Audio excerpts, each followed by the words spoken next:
का गुलाब, जिसमें एक नई सियासत की उड़ान है और एक विरासत का अस्त होना भी। फिर ये कोलाहल भी, जिसमें राजनीति की नई करवट है और एक सिलसिले की टूटने की भी।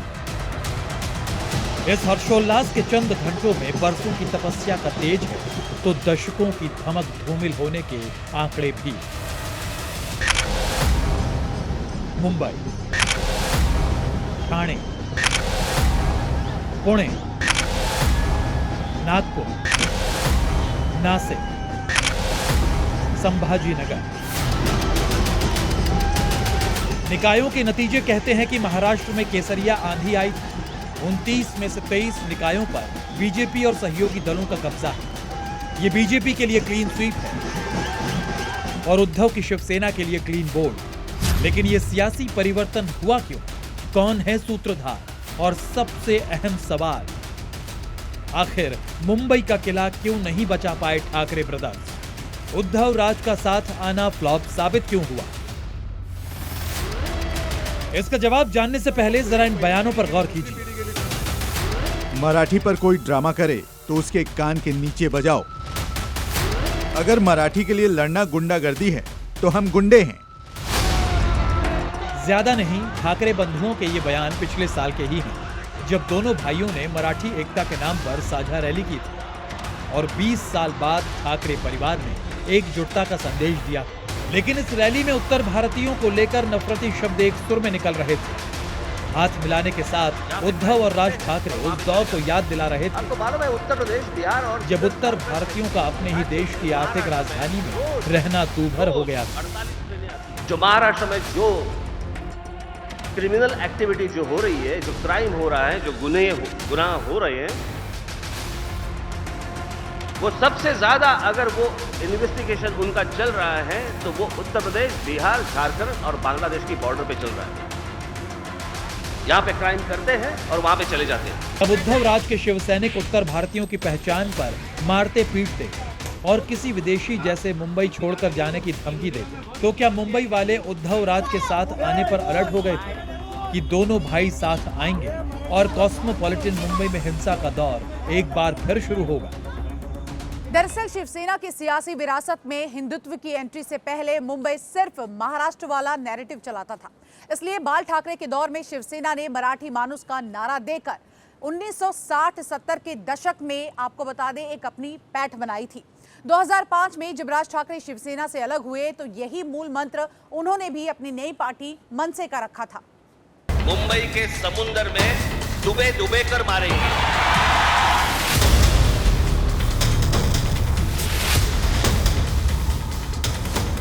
ऐसे बयानों की बदौलत 2005 से 2010-11 के दौर में राज ठाकरे का नाम उत्तर भारतीयों के लिए फिक्र का सबब बन गया। आपको मालूम है उत्तर प्रदेश, बिहार और सिर्फ झारखंड से 3 राज्यों से महाराष्ट्र में रोज 48 ट्रेनें आती है। 48 ट्रेन रोज आ रही है, भर के आ रही है, खाली जा रही है। सत्ता में आने के बाद उद्धव ठाकरे जरूर थोड़े नरम हो गए, लेकिन उनके शिव सैनिकों की राजनीति में उत्तर भारतीयों से नफरत छिपी नहीं थी। ये आलम तब था जब राज ठाकरे और उद्धव पारिवारिक रंजिशों के साथ सियासत के अलग अलग पार्ट पर थे। ऐसे में एक बार मुंबई के उत्तर भारतीयों के बीच ये सवाल बड़ा हो चुका था, क्या होगा जब ये दोनों भाई एक साथ आए? शायद इसी सवाल पर उत्तर भारतीय वोटर ने ठाकरे परिवार के सियासी किले मुंबई में दोनों भाइयों के साथ खेला कर दिया। मराठी मानुष की राजनीति पर सवाल उठाते हुए ठाकरे बंधु भूल गए कि मुंबई में हिंदी भाषियों की संख्या 35 लाख से ज्यादा है। मुंबई में मराठियों के बाद सबसे ज्यादा 25% वोट उत्तर भारतीयों के हैं। मुंबई के 227 में से 60 वार्ड में उत्तर भारतीय वोट निर्णायक है। ठाणे, कल्याण, वसई, विरार, नवी मुंबई और पालघर तक हिंदी भाषी वोटर्स का दबदबा है। हिंदी भाषियों में सबसे ज्यादा उत्तर प्रदेश और बिहार के लोग हैं, जो ठाकरे बंधुओं के खास निशाने पर रहे हैं। संकेत बताते हैं कि बीएमसी के चुनाव में ठाकरे परिवार को अंदरूनी चोट उत्तर भारतीयों के वोट बैंक ने दी है, क्योंकि बीएमसी चुनाव के दौरान उत्तर भारतीयों का विरोध करते करते, हिंदी भाषियों का विरोध करते करते वो हिंदी भाषा के विरोध में उतर आए। इसी महीने एक सभा के दौरान राज ठाकरे ने कहा था कि हिंदी महाराष्ट्र की भाषा नहीं है और जो इसे थोपेगा वो उसे लात मारेंगे। राज ठाकरे बीएमसी चुनाव में हिंदी के खिलाफ आग उगल रहे थे। उन्हें लग रहा था कि हिंदी का विरोध करेंगे तो सारे मराठी मानुष उनके साथ आएंगे और बीएमसी का विजेता बना देंगे। राज ठाकरे इसी भ्रम में साल 2005 से ही जीते रहे हैं, जब वो ठाकरे परिवार और उनकी पुश्तैनी शिवसेना से बाहर निकले थे। मराठियों का नेता होने के भ्रम में ही राज ठाकरे ने एक पार्टी बनाई जिसे नाम दिया महाराष्ट्र नवनिर्माण सेना। इस सेना के साथ राज ठाकरे को लगता था कि वो पूरा महाराष्ट्र जीत लेंगे, लेकिन सच ये है कि राज ठाकरे को उसी मुंबई वालों ने कभी भाव नहीं दिया जहां वो मराठी मानुष का नारा देते रहे, उत्तर भारतीयों को भगाने का एजेंडा चलाते रहे। मुंबई समेत 22 शहरों में एमएनएस का नहीं खुला खाता। बीएमसी में दहाई अंक से भी नीचे है राज ठाकरे की पार्टी। उत्तर भारतीयों के विरोध की बदौलत राज ठाकरे की पार्टी को 2009 के विधानसभा चुनाव में 13 सीटों पर जीत हासिल हुई थी, लेकिन इसमें से मुंबई की एक भी सीट नहीं थी और तब से ही राज ठाकरे का सियासी ग्राफ जो है वो लगातार गिर रहा था। साल 2024 के विधानसभा चुनाव में राज ठाकरे ने 125 उम्मीदवार मैदान में उतारे थे और इस चुनाव में उन्होंने अपने बेटे अमित ठाकरे को भी उतारा था, लेकिन बेटे समेत लगभग 125 उम्मीदवार चुनाव हार गए और इस हार के बाद ही राज ठाकरे को उद्धव से हाथ मिलाने का ख्याल आया।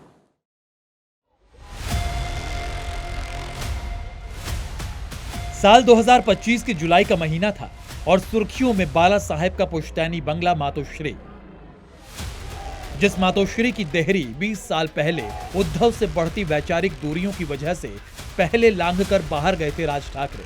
उसी मातोश्री में राज ठाकरे उद्धव को जन्मदिन की बधाई देने पहुंचे थे। हालांकि राज ठाकरे 2019 में भी एक बार मातोश्री गए थे, लेकिन तब वो अपने बेटे अमित ठाकरे की शादी का न्योता देने गए थे। लेकिन जुलाई 2025 की विजिट को लेकर हेडलाइंस अलग थी। इस बार राज ठाकरे अपनी खोई राजनीतिक जमीन को ठाकरे परिवार की राजनीति से जोड़कर बचाने की फिराक में थे। ये बात उद्धव ठाकरे के स्टेटमेंट से साफ हो जाती है। राज और मेरे बीच जो दूरियां थीं, उसे मराठी ने दूर किया है। ये मिलाप सभी को अच्छा लग रहा है। उस मेल मिलाप के बाद तो राज और उद्धव ने जैसे हिंदी और हिंदी भाषियों को लेकर मोर्चा खोल दिया। दोनों ने संवैधानिक रूप से मान्य 3 भाषा के फॉर्मूले पर भी सवाल उठाना शुरू कर दिया।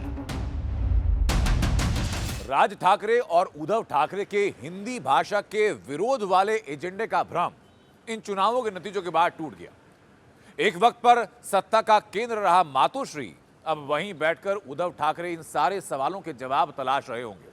वो जवाब तलाश रहे होंगे कि उनकी सत्ता की विरासत उनकी हाथों से मुट्ठी की रेत की तरह फिसल क्यों गई। और बड़ा सवाल यह भी कि बाला साहब ठाकरे की राजनीतिक विरासत का भविष्य अब क्या होगा। जिस मुंबई और बीएमसी पर कभी शिवसेना का वर्चस्व था, अब वहां बीजेपी की सत्ता कैसे आई? सवाल तमाम है, जिसके जवाब के लिए उद्धव को अतीत के आईने के सामने खड़ा होना पड़ेगा। आईने के सामने जब उद्धव खड़े होंगे तो कुछ बातें अहम होंगी। ये पूछा जाएगा कि पिता बाला साहब ताउम्र हार्डलाइनर हिंदूवादी नेता रहे। उद्धव के राज में शिवसेना सॉफ्ट क्यों हो गई? जिस कांग्रेस के विरोध में बाला साहब ने शिव सैनिकों की फौज खड़ी की, आखिर उद्धव ने उसी कांग्रेस से हाथ क्यों मिला लिया? 2024 लोकसभा चुनाव से पहले कांग्रेस की अगुवाई वाले इंडिया से शिवसेना को क्या हासिल हुआ? आखिर कांग्रेस की संगत में शिवसेना विधानसभा लोकसभा चुनाव क्यों हार गई? निकाय चुनाव में राज ठाकरे से हाथ मिलाकर उद्धव को क्या मिला? महाराष्ट्र के दूसरे निकायों को फिलहाल भूल जाइए। देश की सबसे अमीर नगर पालिका की सत्ता शिवसेना के लिए कई मायनों में अहम थी। ये उद्धव की शिवसेना के अस्तित्व की बुनियाद थी, क्योंकि बीएमसी का 2025-2026 का बजट करीब 75,000 करोड़ है। ये बजट देश के छोटे राज्यों के बजट से भी ज्यादा है। 227 वार्ड्स के जरिए बीएमसी मुंबई और उपनगरों में बुनियादी सुविधाएं मुहैया कराती है। बीएमसी के मेयर और कॉर्पोरेटर्स के जरिए शिवसेना मुंबई में दबदबा दिखाती रही है।